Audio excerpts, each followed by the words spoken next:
این حکومت و این ظلمی که داره به ما میشه و این بی‌عدالتی ها خیلی فکر میکرد به این جریانات.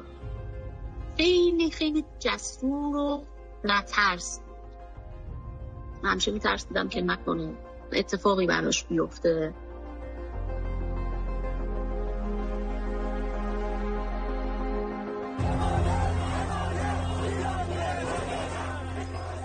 Her mother is right to be afraid. Nika doesn't know it yet, but she's being hunted.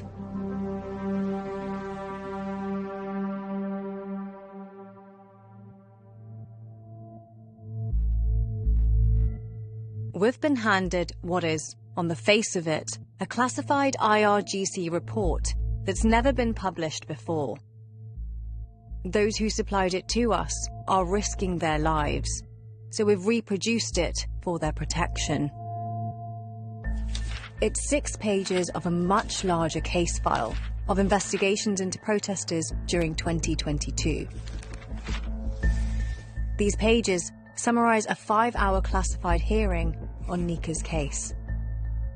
It's marked highly confidential and states it's based on extensive talks with IRGC commanders and interviews with their teams that policed the protests. With many fake Iranian documents in circulation, it's extremely difficult to authenticate leaks. We've spent months cross-checking it with multiple sources. We can't confirm every detail, but overall, it checks out. This is what it says. It begins by stating several IRGC teams are undercover at the protest. One of these teams is Team 12, and one of its members, Behruz Sadeghi, has infiltrated the crowd, with Nika in his sights. The team leader is stationed in an unmarked vehicle nearby, waiting for Behruz's call. At 7:30 p.m., Behruz calls his team to arrest her. But she slips away. As darkness falls, the violence intensifies. People are injured and arrests made. Nika's on the run, trying to reach her friends. She's next spotted almost an hour later, evading her hunters.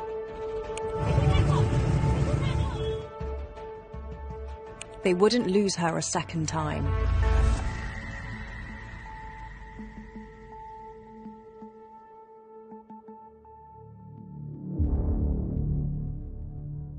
Now they have her. It's important to understand where everyone is in Team 12's vehicle. It's an unmarked freezer truck. The report says the unit's leader, Murteza Jalil, sits up front next to the driver. Behruz and the team's other 2 members, Arash Kalhor and Sadek Monjazi, have Nika's hands tied up in the rear compartment. Murteza calls his HQ, IRGC Tactical Camp 114, seeking orders on where to take her. He's told to drop her at a nearby base. But when they arrive, the base commander has a problem. He has so many detainees, his guards are overwhelmed.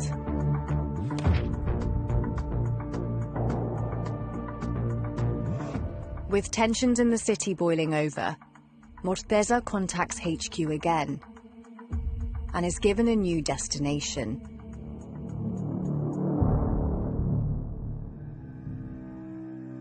En route, he hears crashing in the back of the truck.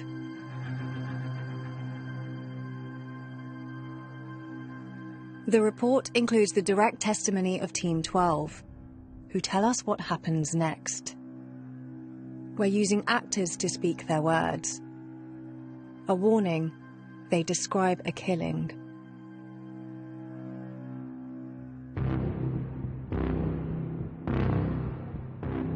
It was completely dark. We could only see each other with the light of our phones. Arash gagged her mouth with his socks, but she started struggling. Then Sadek laid her on the chest freezer and sat on her. The situation calmed. I don't know what's happened, but after a few minutes, she started swearing. I couldn't see anything. I could only hear fighting and bashing. When she started swearing and struggling again, I turned on my phone light and saw Sadek was sitting on her with his hands in her pants.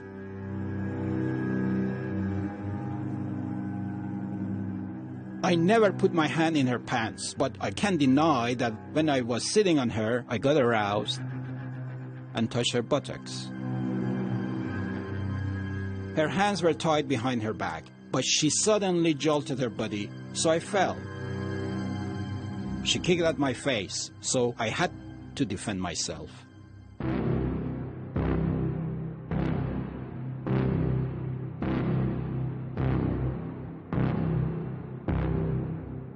I could hear the sound of the baton hitting her and the freezer.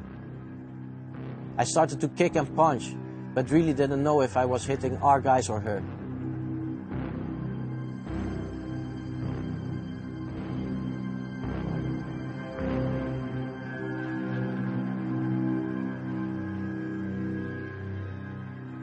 From the truck's cabin, Morteza hears the commotion and orders the driver to pull over.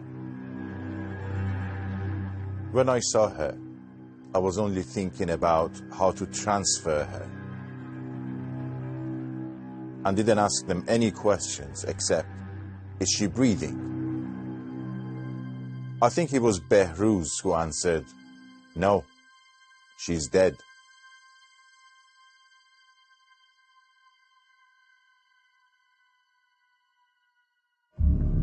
Now what? With the killing on his hands, Morteza calls Tactical Camp 114 for a third time. This time, he speaks to a more senior officer, codenamed Naeem 16. The only officer this report doesn't identify by name.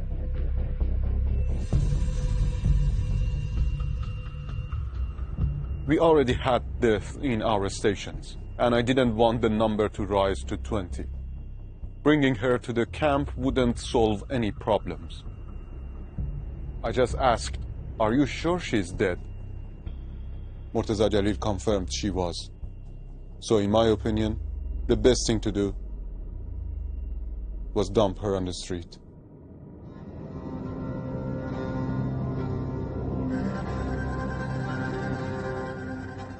I had a light, and with my own vest, I cleaned the blood from her face and head, which were not in a good condition. I told the driver to find a quiet street. Around Taimuri, under the Yadegar Imam Highway, we dumped the body.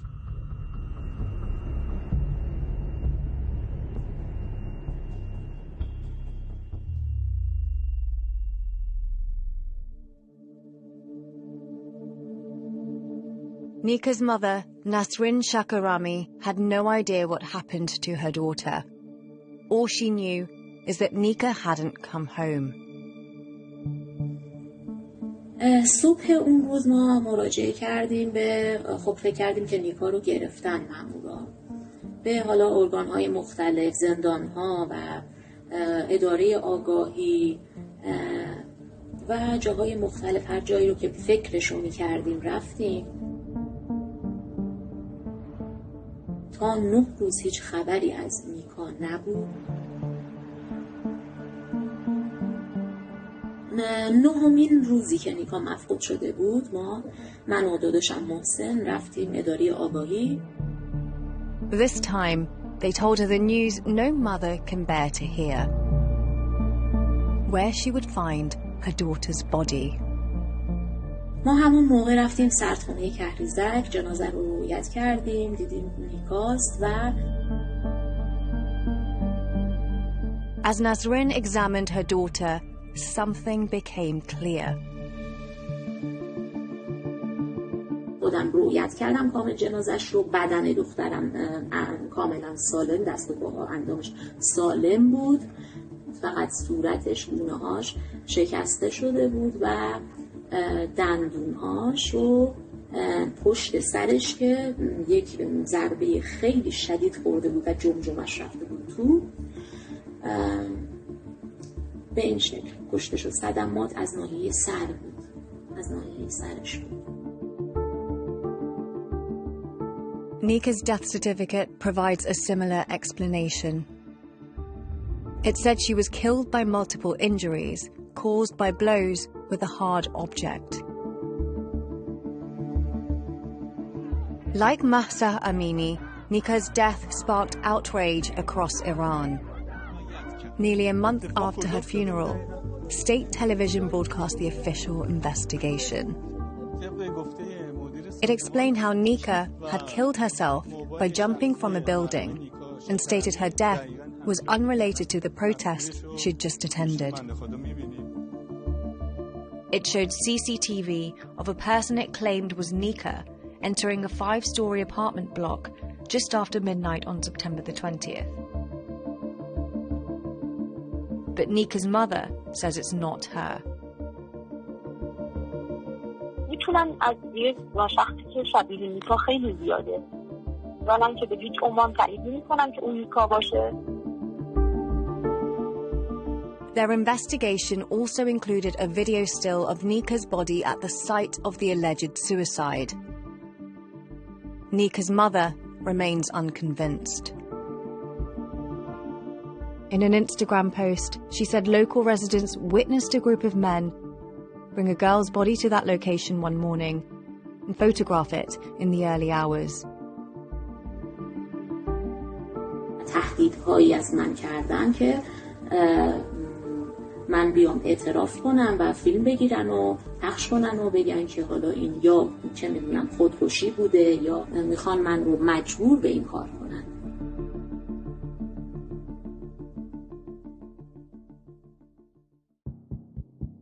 Now we've heard the story this report tells, there's another question to answer. How much can we trust it? We've shown it to a handful of experts who all say it looks genuine. But one notices a few potential inconsistencies which we need to acknowledge. For one, the job title of a senior police officer is out of date. Second, the Naja police force quoted was known as Faraja at the time. Because of these inconsistencies, we need to go further. We asked a former Iranian intelligence officer who's seen hundreds of documents like this to check it. He asks us to hide his identity. He has no idea who gave it to us, and after seeing it, he agreed to test the report's ID number with his own sources, who have also had to hide.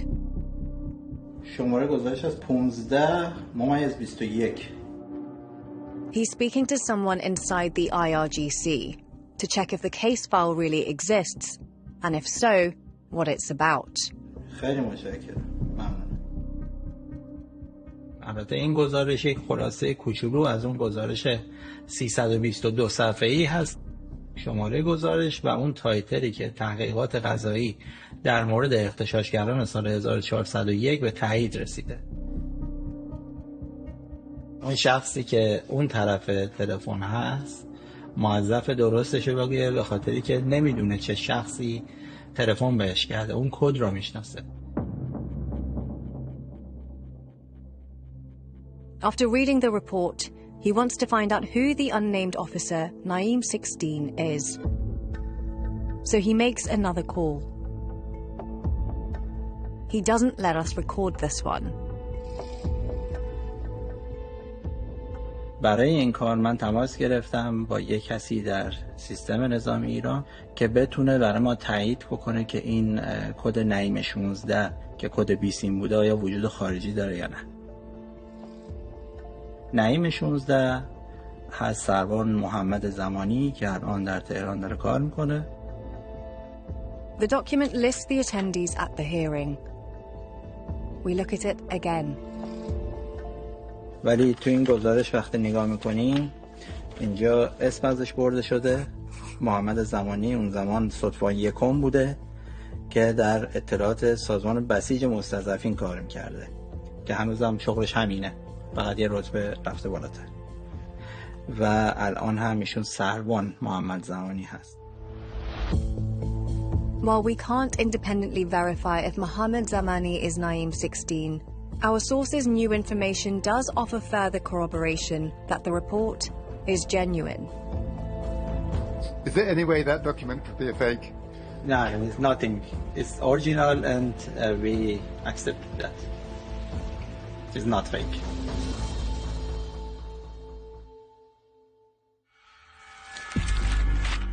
If the confidential report is genuine, we now understand how Nika was killed and who did it. So what happened to them?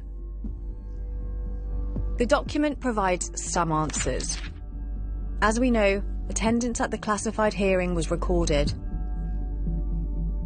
All of Team 12 were there, and to the right of their names, the group they belong to. Hezbollah.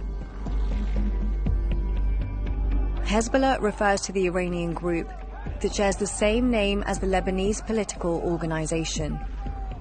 Hezbollah is a paramilitary group whose members are used in IRGC operations to uphold the rule of Ayatollah Khamenei, and as such are under his protection.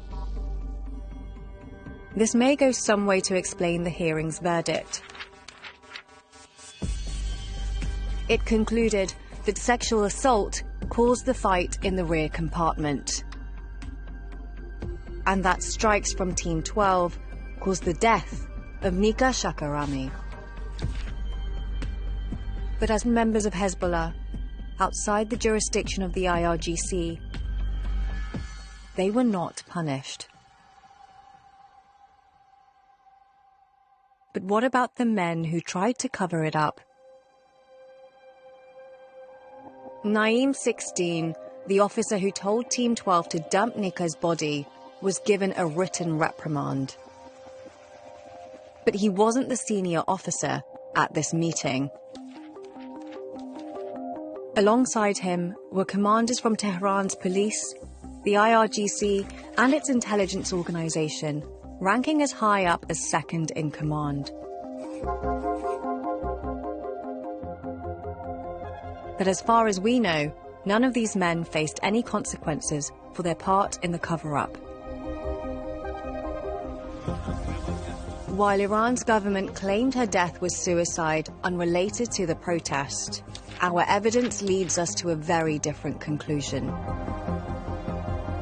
Not a suicide, but a killing. Not by falling from a building, but by the weapons of Team 12. Not because she had nothing to do with the protest,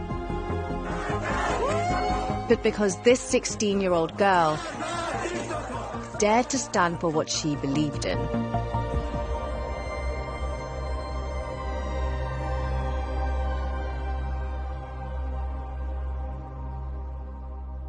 We put these allegations to the IRGC and the government of Iran. They did not respond.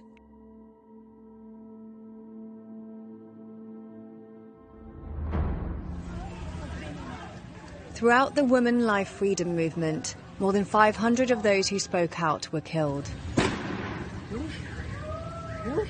These are just the reported numbers.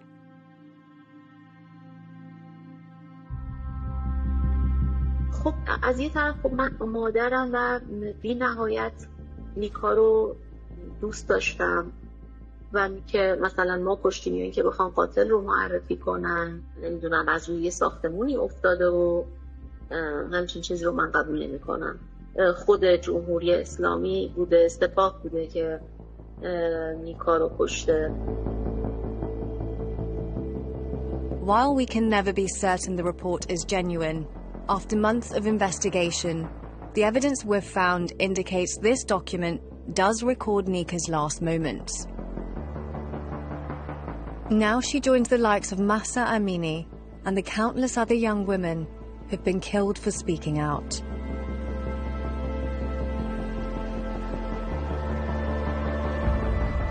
But the name Nika Shakarami will be remembered by the people of Iran.